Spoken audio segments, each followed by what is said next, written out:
He was the only messenger on that sector who still looked like a schoolboy who had wandered into a war. While older men smoked over maps and swore over broken radios, he sat on a wooden crate in the cold corridor of the command post, quietly folding scrap paper into small, neat airplanes. They mocked him for it. "Save your toys for after the war," someone would throw at him as they passed. "Make one for my kid if we live that long," another laughed, tapping his shoulder with a boot. Even the duty officer once snapped, "This is a front line, not a classroom. Leave the paper alone and keep your legs ready to run." But the habit stayed. Whenever there was a lull between runs, his fingers went back to it. Crease, fold, edge to edge, flatten the wings. Old reports, ruined forms, torn corners of maps. Anything that was headed for the stove became another silent plane that glided down the stairwell or along the trench for a few seconds before dying in the mud. No one noticed that he was not just playing. He watched where each little plane fell. From the north embrasure, it always curved left toward the collapsed shed. From the top of the wooden watch platform, they sailed farther, over the inner yard and sometimes almost into the roof gutter of the neighboring bunker. When the wind shifted from the forest, the current pulled them back, dropping them short, right on the sandbags.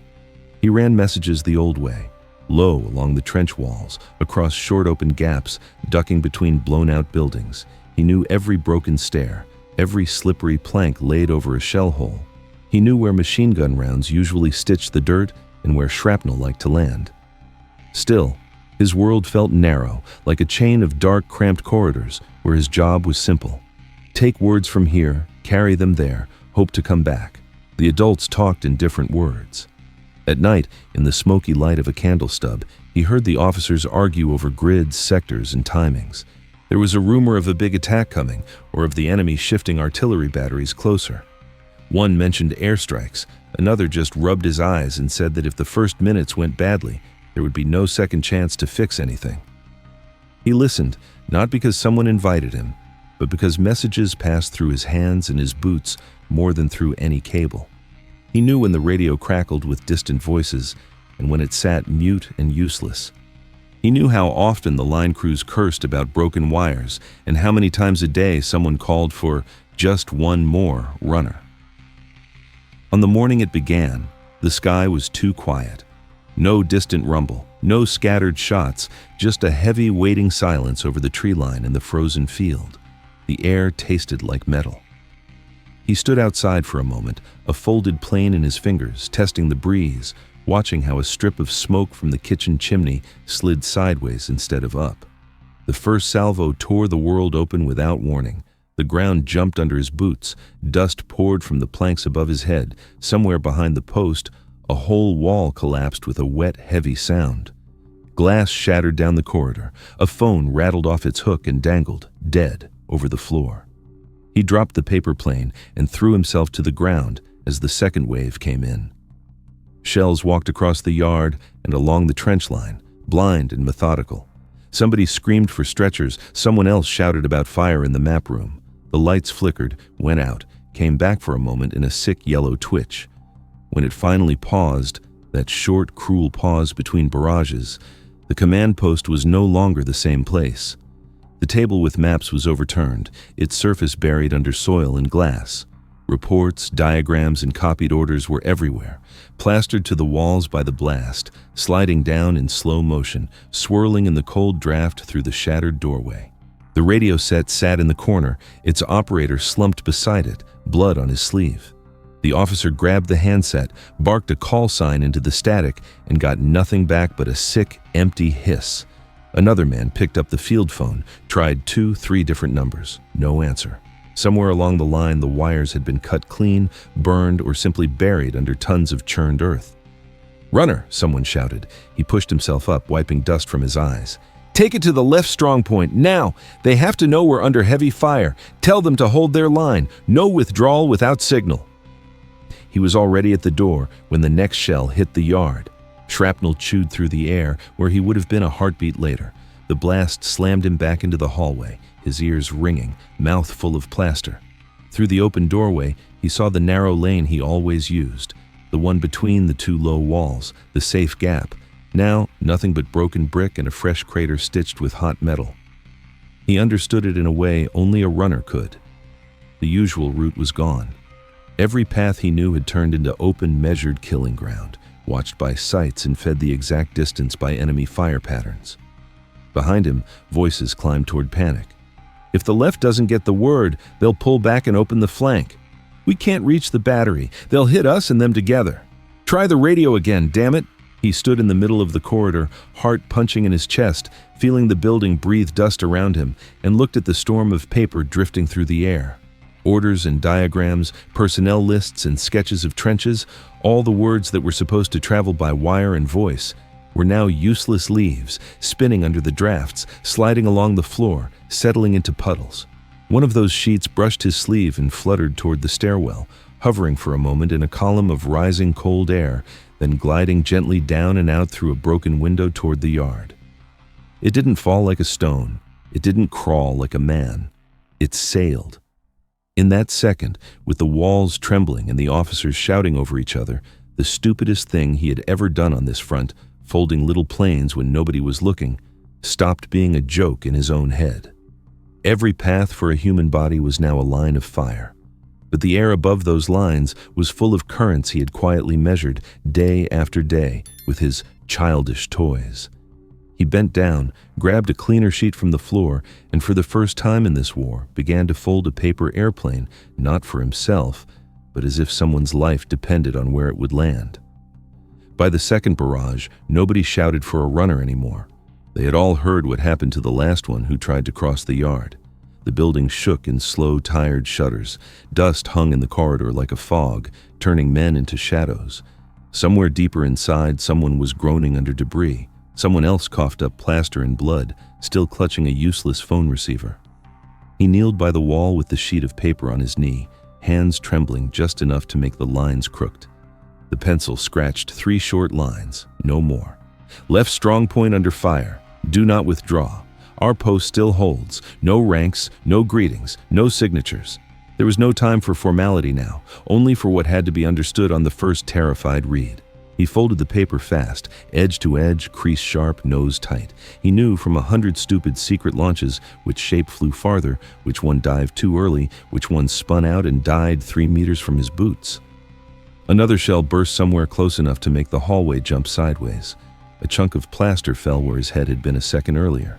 The officer grabbed him by the shoulder. "What are you doing? I told you, we can't send anyone," he said, surprising himself with how steady his own voice sounded. "The lane is dead. The radio's dead. But the air..." He glanced toward the broken opening at the end of the corridor, where the cold wind licked at hanging strips of paper. "The air still moves." The officer followed his gaze, saw the folded shape in his hand, and for a heartbeat, his face went as hard as stone. "This is not the time for..." Another blast cut him off, closer this time, throwing them both against the opposite wall. Somewhere outside, something big fell with a heavy, splintering crack. Maybe the corner post, maybe the last standing tree in the yard. When the ringing eased, the officer spoke again, but quieter. "Even if it flies, how will they know it's not some trash? How will they know it's from us?" He grabbed the pencil back, pressed it to the wing, and scrawled one more word in block letters that the whole sector knew. Their call sign.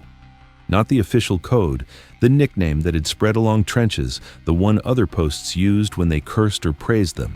He shoved the plane back into the boy's hands. "You've been watching the wind for months," he said. "Fine, prove it." The stairs to the upper level were half gone. He climbed them like a ladder, fingers digging into splintered wood, boots slipping on dust and brick crumbs. Above, the world was all sound and light, the flat bangs of distant guns, the dry cough of nearby ones, the rising whine of incoming shells. The roof access door had been blown off its hinges. What used to be a small observation platform was now just a broken rectangle of planks and a twisted rail, open to the yard and to the gray sky torn by smoke. From up here, he could see what no cable could say. The yard below was a cratered pool of mud, boiling with shrapnel splashes every time another round landed. The narrow passage he once sprinted through in 3 breaths was a jagged ditch, the safe blind angle gone. On the far side, beyond the smashed fence and the wreck of a truck, lay the line of sandbags and logs that hid the left strongpoint. It looked mute. No signal flags, no flares, no movement on top. Everything pressed deep under the earth, waiting for a word that wasn't coming. The wind cut across the platform from his right, cold and steady. He felt it on his cheek, tugging at his sleeve. He had felt this same push 100 times on quiet evenings, when his little plane slid in soft arcs toward that same direction. He took one slow breath, leaned out just enough, and let the paper go.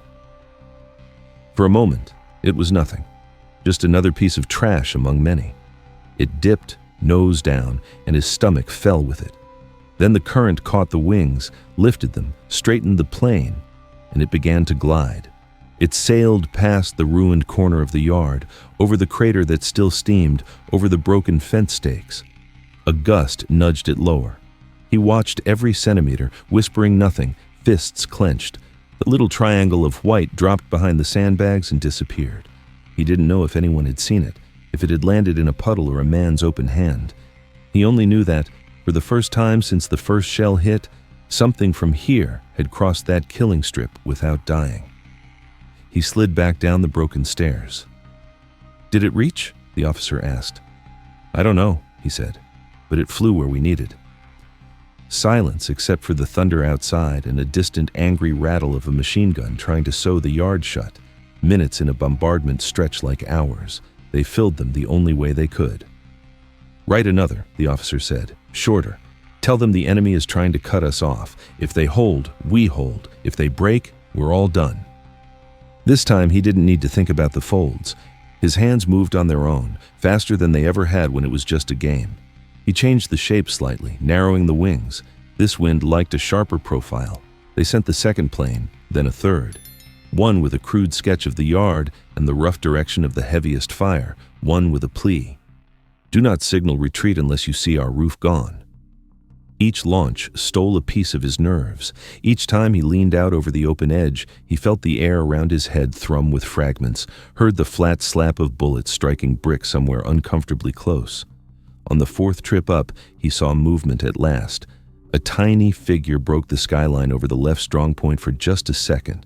A helmet, a shoulder, an arm.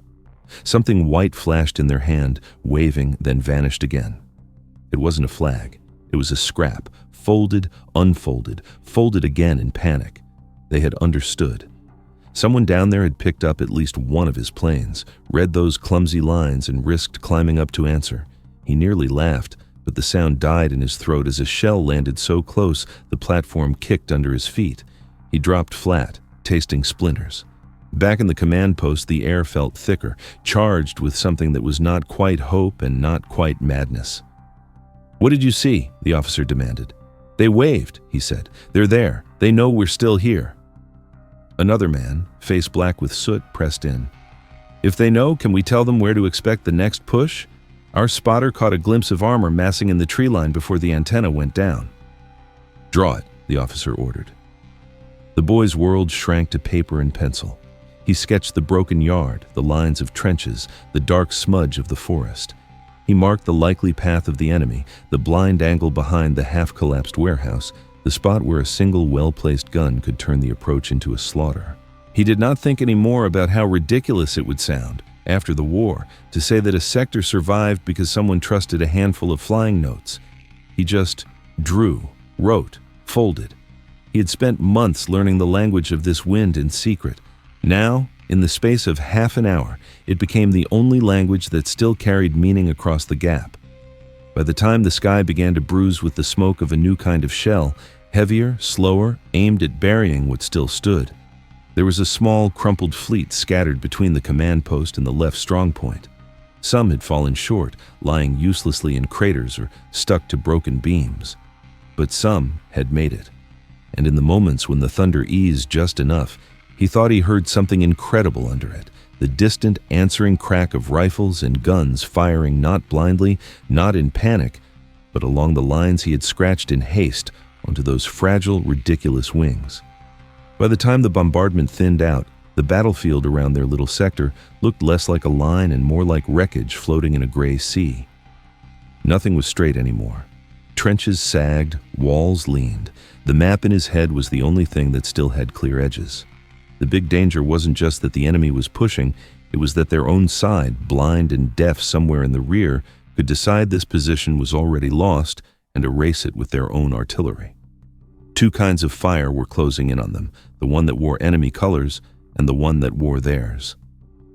"Command will not wait forever," the officer said, voice hoarse. "If we don't tell them what's happening here, they'll assume the worst and level everything. Us, the left, the reserve, all of it." "How?" someone asked. "We can't even reach the next trench, let alone the guns." The boy looked at the scattered papers on the floor, at what was left of them. Their little fleet was almost out of hulls. Most sheets were smeared, torn, burned at the edges. His fingers were raw from folding. His throat tasted of dust and cordite. "Not to them," he said quietly. "To the ones between." Every position on this sector knew the same truth. When voice and wire failed, sometimes the only thing that survived was a pair of eyes and a piece of high ground. Somewhere in the chaos there had to be a lookout, a rooftop, a skeleton of a tree, a fragment of tower that still had someone on it, watching, waiting for any sign. "If any of our observers are alive," he said, "they're staring at this place, trying to guess if we're dead or not. Maybe they're one jump away from calling fire on us to be sure." The officer nodded slowly. "You think you can reach them?" "Not with feet," he said. "But if the wind holds..." They tore the room apart in a new way, not in panic, but in a strange, focused violence. Drawers were emptied, cupboards ripped from hinges, any scrap with a clean back surface pulled free. Someone even stripped labels from old supply crates, anything that could be folded and would show white against the blackened snow and churned earth. On one sheet, he sketched a crude arrow, pointing from their position outward, labeled with a single desperate word, "Here." On another, he scrawled, "Holding, do not fire." On a third, the rough line of the front, as he understood it now, dented but unbroken. To reach the observers, he needed more height than the broken roof. He needed the one place everyone had avoided since the first shells came in, the skeletal watchtower at the edge of the yard, its ladder half shattered, its silhouette an obvious target. "Forget it," someone said when he stepped toward the door. "They'll cut you in half before you're halfway up." "Down here, I'm just another body," he answered. "Up there, I'm at least a chance."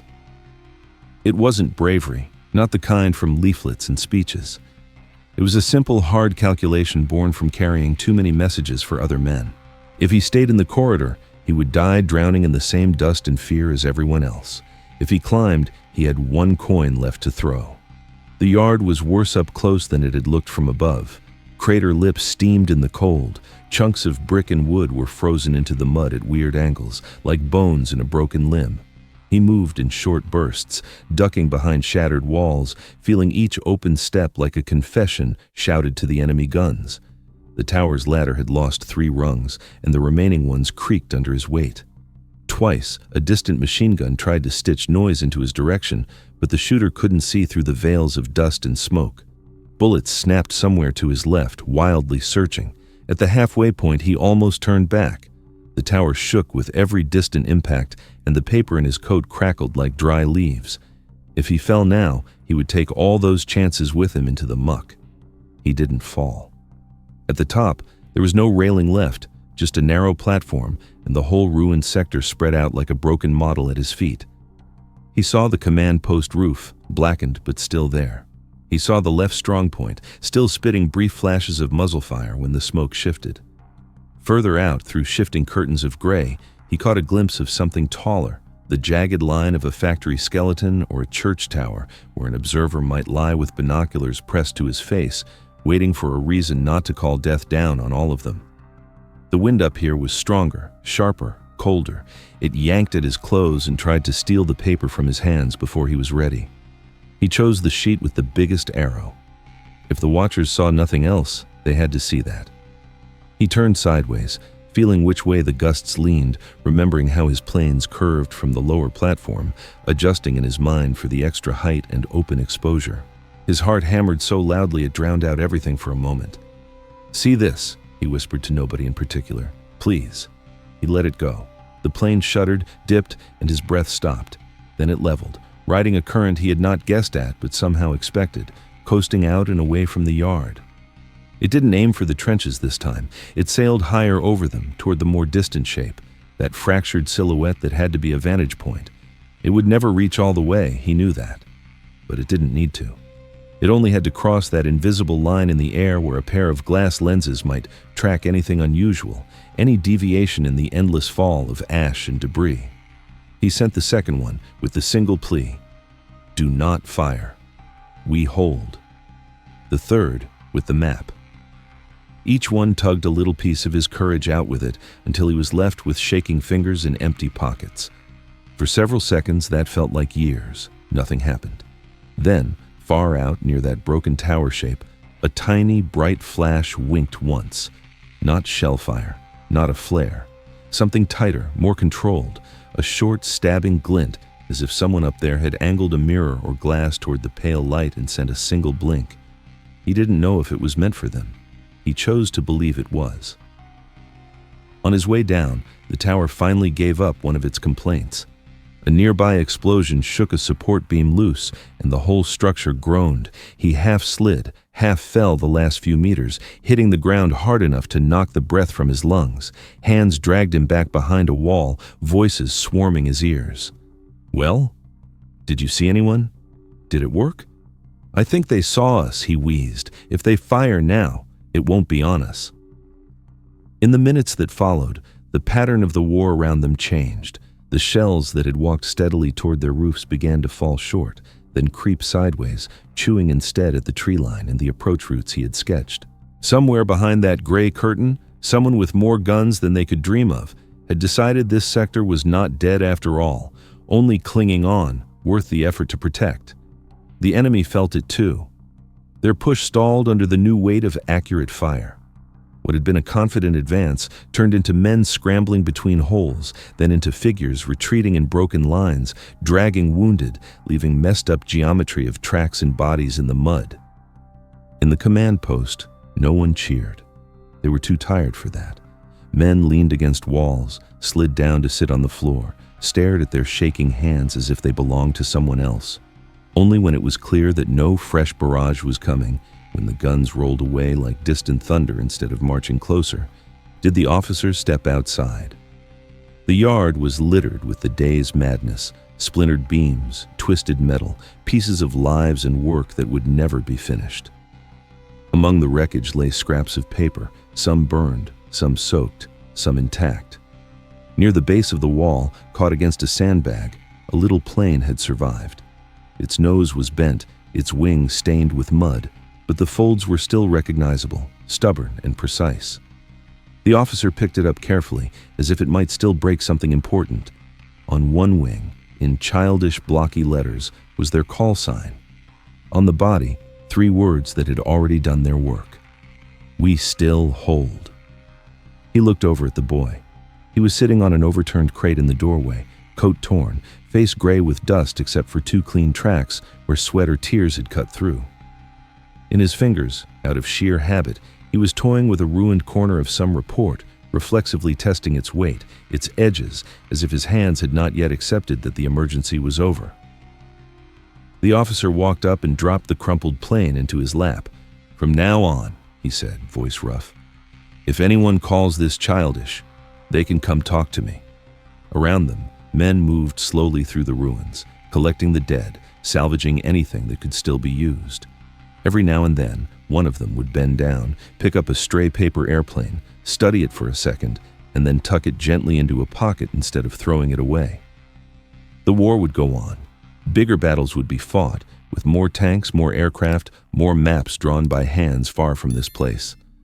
Some staff officer in a warm, distant room would one day sign a report that summarized this day in a single dry line about enemy attack repelled with support of timely artillery correction.